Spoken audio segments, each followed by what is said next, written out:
নমস্কার। আজকে আমি ল্যাকটোজ ইনটলারেন্স সম্পর্কে কিছু কথা শেয়ার করতে চাই।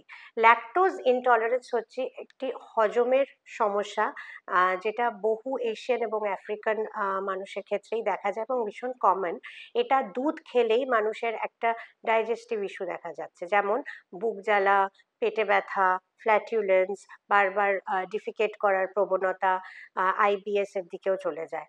সেক্ষেত্রে আমরা বলে থাকি যে আপনাদের ল্যাকটেজ এনজাইমটাকে সাপ্লিমেন্ট করতে হবে, অথবা দুধ জাতীয় খাবার বর্জন করতে হবে।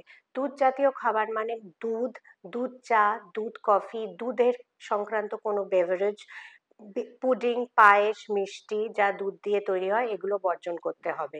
এবং দই খাওয়া যাবে, ছানা খাওয়া যাবে।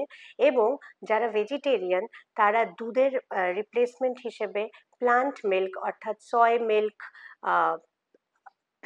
ওট মিল্ক এবং আলমন্ড মিল্কও খেতে পারেন। আর এক্ষেত্রে আরেকটি কথা বলে রাখা খুব ইম্পর্টেন্ট, যারা নন ভেজিটেরিয়ান তারা ক্যালসিয়াম এবং অন্য প্রোটিন কিন্তু অবশ্যই ডিম দিয়ে পরিপূর্ণ করতে পারেন। দুধের একটি অত্যন্ত গুরুত্বপূর্ণ রিপ্লেসমেন্ট হচ্ছে ডিম। আপনারা এই জিনিসগুলো ফলো করলে ল্যাকটোজ ইনটলারেন্স সহজেই আপনারা এই রোগ থেকে নিজেদেরকে নির্মূল করতে পারবেন। নমস্কার।